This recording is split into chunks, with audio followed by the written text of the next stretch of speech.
ladies and gentlemen, the President of the United States and the Chancellor of the Federal Republic of Germany.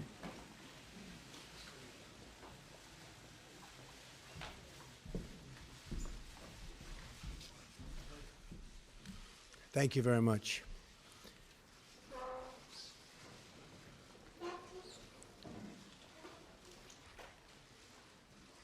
Chancellor Merkel, it is a great honor to welcome you to the People's House, the White House. Our two nations share much in common, including our desire for security, prosperity, and peace. We just concluded a productive meeting with the German and American companies to discuss workforce development and vocational training, very important words. Germany has done an incredible job training the employees and future employees and employing its manufacturing and industrial workforce. It's crucial that we provide our American workers with a really great employment outlook. And that includes making sure that we harness the full potential of women in our economy. My administration is in the process of rebuilding the American industrial base.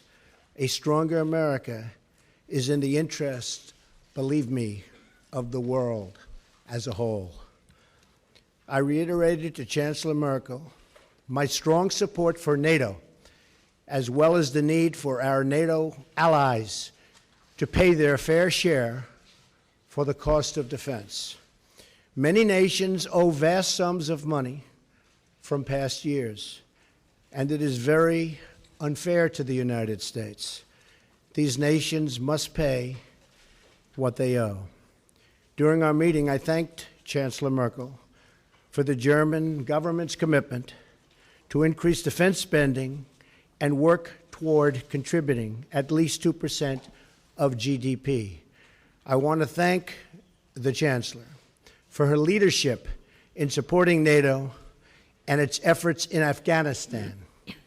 This has come at significant cost, including the lives of over 50 German soldiers whose sacrifice we greatly honor. I also appreciate Chancellor Merkel's leadership, along with the French president, to resolve the conflict in Ukraine, where we ideally seek a peaceful solution.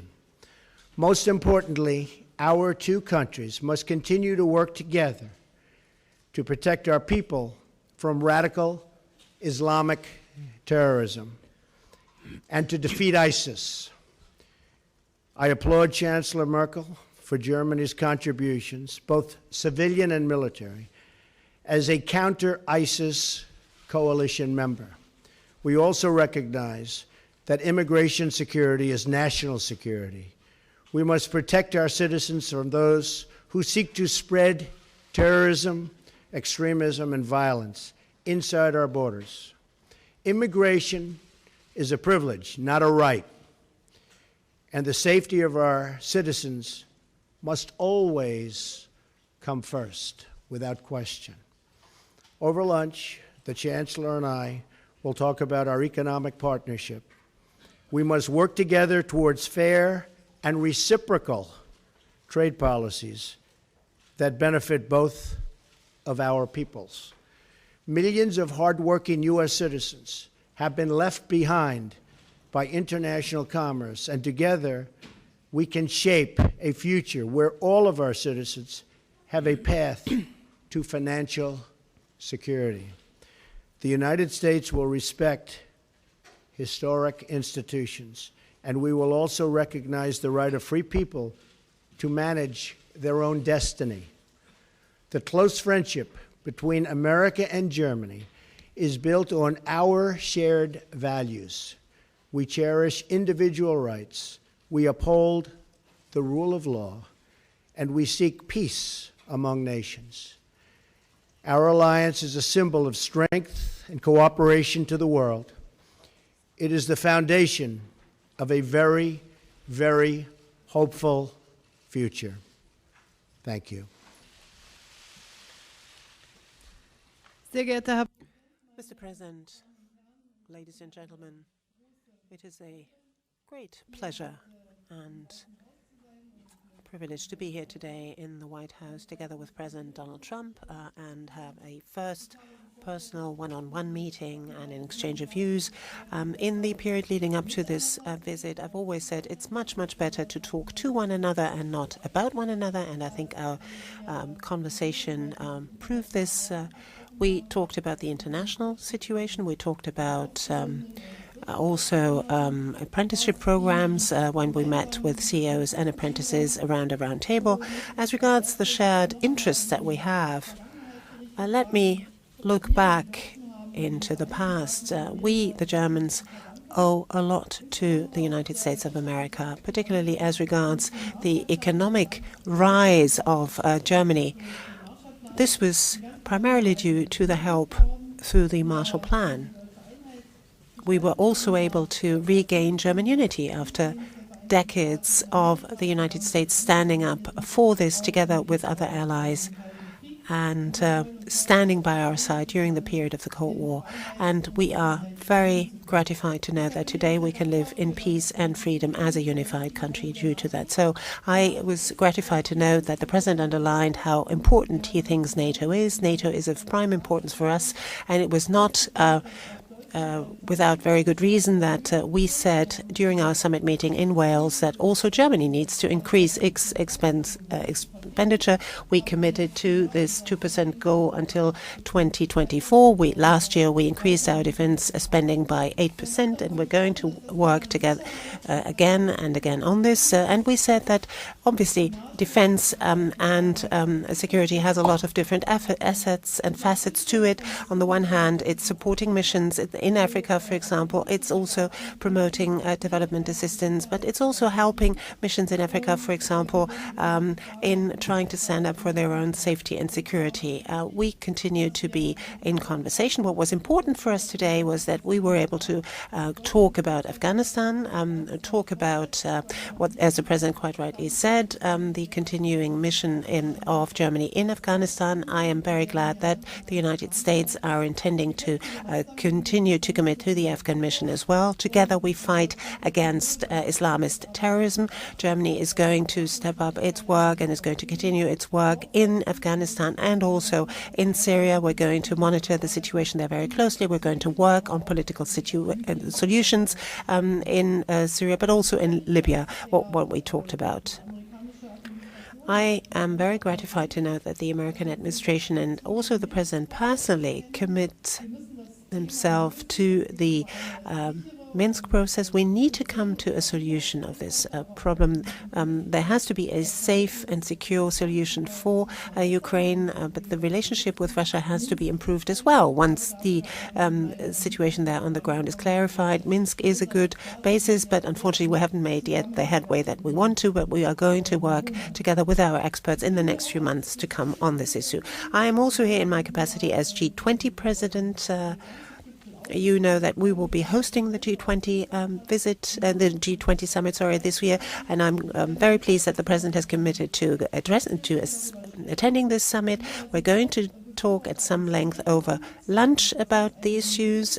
We say trade has to be rendered fairer. There has to be a win-win situation. We can talk about the details of that. We've already seen today when we had an exchange with our CEOs and also with our apprentices what sort of potential we can tap, what sort of potential our two economies have. It's very moving to see, particularly meeting with these young people, what sort of work towards the future is being done by our companies there. So particularly in this period where we are transiting from traditional manufacturing to Industry 4.0, capacity building, skills are so important, incidentally, not only for young people, but also for those who maybe have lost their jobs and need to be reskilled in order to find a job again. And that is an issue I know is very important for you here in the United States, but it's also important for us in Germany. So I can say there are a number of issues where we will continue to cooperate very closely on the level of our experts, but also on our level. We had a very good first exchange of views, so I'm very much looking forward to the talks we will have over lunch. Thank you.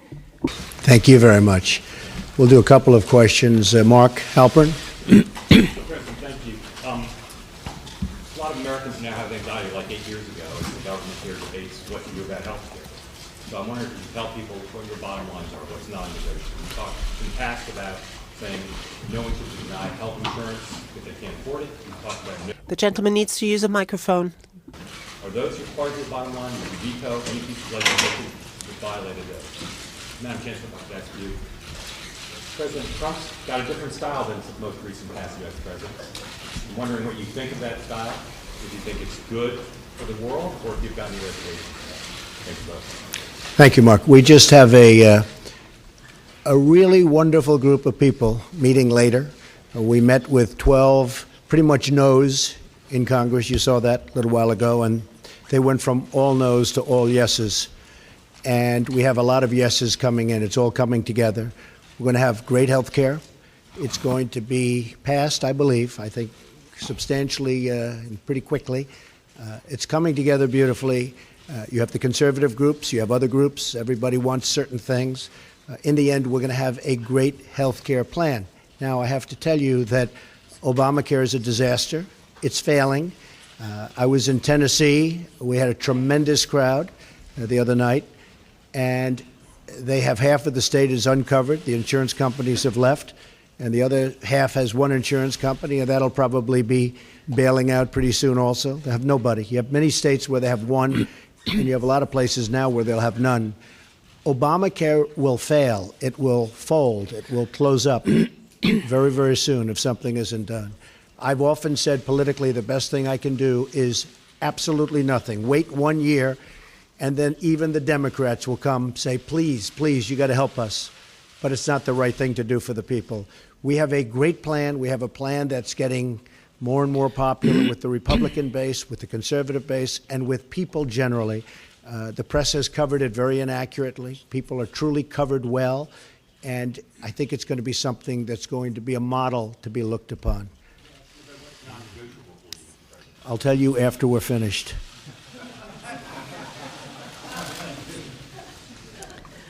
Ja, danke schön. Thank you very much. Well, I'm here as Chancellor of the Federal Republic of Germany. I represent German interests. I speak with the President of the United States, who, well, stands up for, as is right, American interests. That is our task, respectively. And I must say that I was very gratified to know the very warm and gracious hospitality with which I've been received here. We held a conversation where we were trying to address also those areas where we disagree, but to try to bring people together, try to show what is our vantage point, what is the American vantage point, and then try to find a compromise which is good for both sides, because we need to be fair with each other. Each and everyone is expecting for his or her leader that something good comes out of it for their own people. For Germany, I can say, well, people are different. People have different abilities, have different characteristics, traits of character, have different origins, have found their way into politics along different pathways, which, well, that is diversity, which is good. Sometimes it's difficult to find compromises, but that's what we've been elected for. If everything just went like that without problem, well, you didn't need politicians to do these jobs. Frau Dunz. Ms. Dunz, please. Christina Dunz from the German press agency. Madam Chancellor, given the experience of the GDR, you are always saying that you are so confident that walls can fall also. For how dangerous do you think this isolationist policy of the U.S. president is, what with the import tariffs that he plans, and also with the fact that he doesn't think the EU doesn't deal with the EU in a very respectful way? And Mr. President, America first, don't you think that this is going to weaken also the European Union? And why are you so scared of diversity in the news and in the media, that you speak so often of fake news, and that things, after all, in the end cannot be proven? For example, the fact that you have been wiretapped by Mr. Obama. Nice, friendly reporter. Well, first of all, I don't believe in an isolationist policy, but I also believe a policy of trade should be a fair policy. And the United States has been treated very, very unfairly by many countries over the years, and that's going to stop. But I'm not an isolationist. I'm a free trader, but I'm also a fair trader. And our free trade has led to a lot of bad things happening. You look at the deficits that we have, and you look at all of the accumulation of debt. We're a very powerful country. We're a very strong country. We'll soon be at a level that we perhaps have never been before. Our military is going to be strengthened. It's been depleted. But I am a trader. I am a fair trader. I am a trader that wants to see good for everybody worldwide. But I am not an isolationist by any stretch of the imagination. So I don't know what newspaper you're reading, but I guess that would be another example of, as you say, fake news. Okay. Also ich möchte es einfach mal so. Well, allow me, if I may, to put it in the following terms.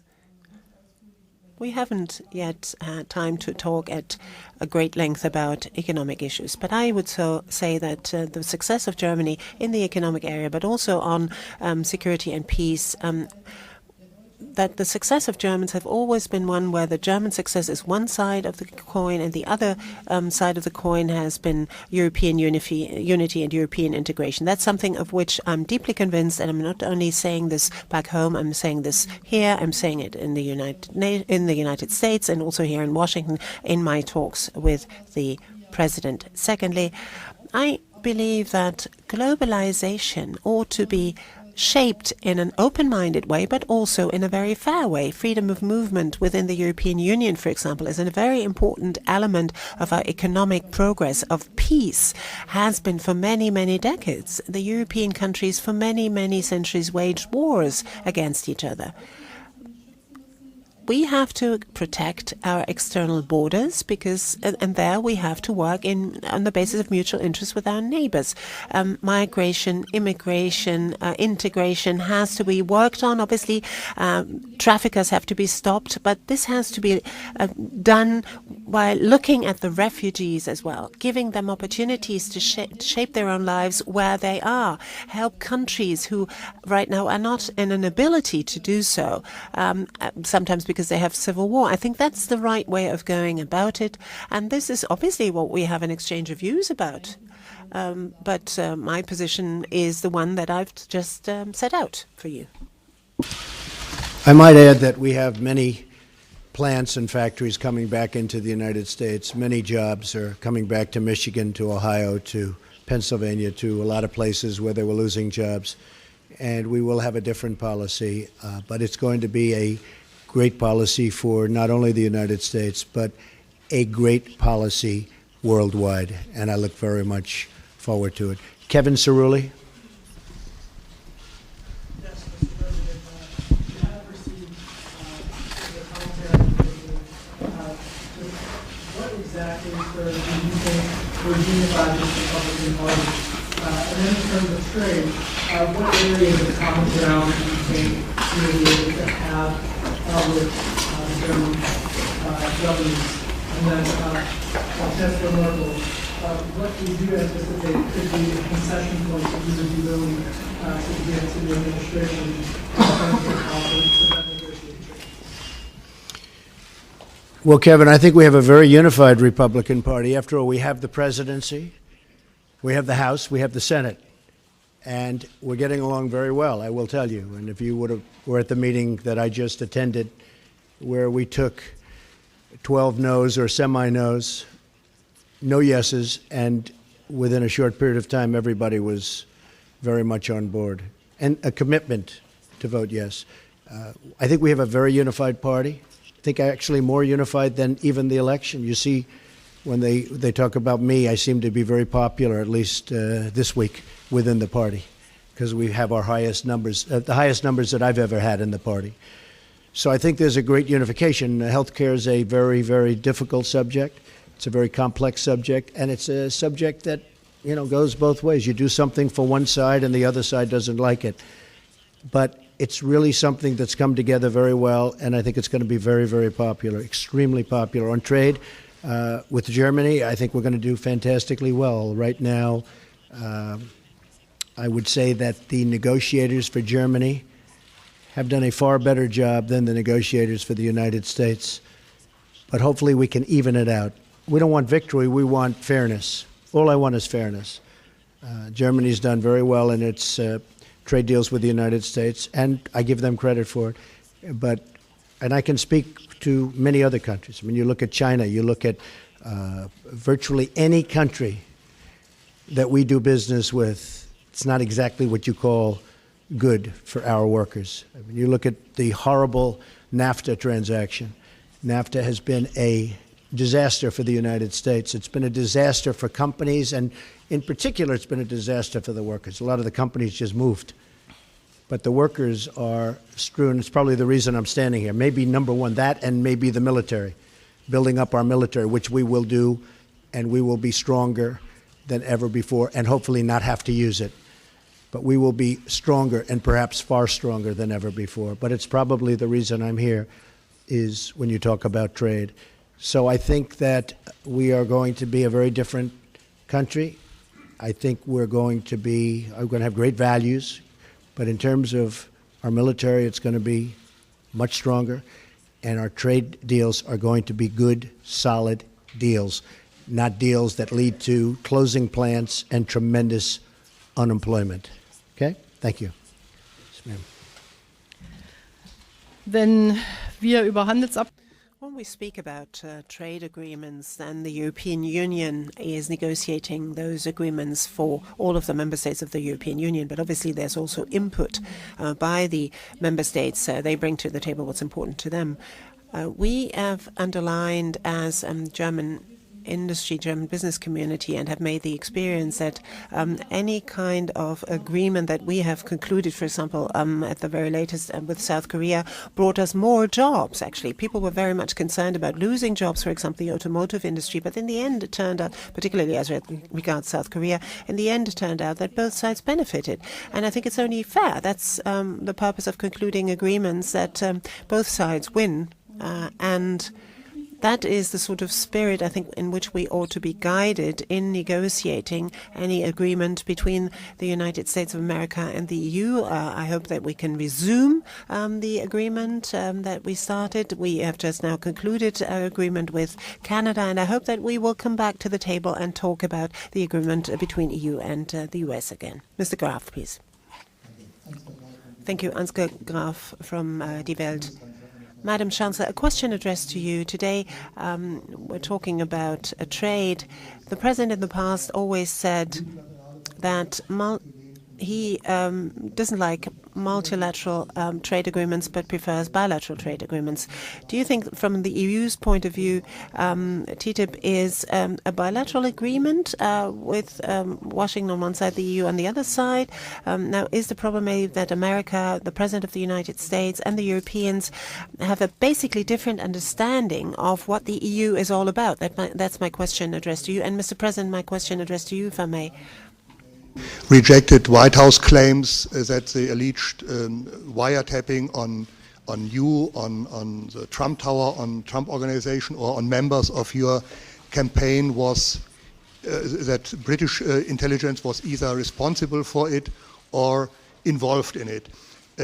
After these claims are rejected, what is your take on that? Are there other suspects, or do you think it was a mistake to blame British intelligence for this? And by the way, my second question, are there from time to time tweets that you regret in hindsight? Very seldom. Very seldom, Very and seldom. you would have, so you never would have Very wished seldom. not to have Probably tweeted wouldn't be here something. right now, but so very seldom. We have a tremendous group of people that listen, and I can get around the media when the media doesn't tell the truth, so I like that.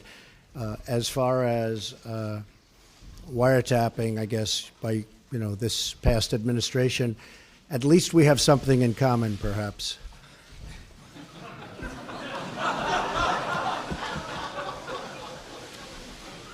And just to finish your question, we said nothing. All we did was quote a certain very talented legal mind who was the one responsible for saying that on television. I didn't make an opinion on it. That was a statement made by a very talented lawyer on Fox. And so you shouldn't be talking to me, you should be talking to Fox. Okay? Thank you. Ja, ich glaube, dass der Präsident Well, I believe that the President has clearly set out his philosophy as to what trade agreements have to bring about for the American side as well. I personally don't think that Germany needs to negotiate and not the European Union. We've devolved our competences to the European Union, so the European Union, or rather the Commission, negotiates on behalf of the member states. So that's not going to prevent us from concluding agreements. For me, indeed, this would be then qualify as a bilateral agreement between the EU and the United States if we had it. But the question is, will it be of benefit to both countries or not? And let me be very honest, very candid. A free trade agreement with the United States of America has not always been all that popular in Germany either. There have been less demonstrations against this free trade agreement in the United States than in Europe and also in Germany. So I am very glad to note that apparently the sort of perspective on that has changed a little bit, at least in Germany too. Thank you very much. Great honor. Thank you. Thank you, ma'am.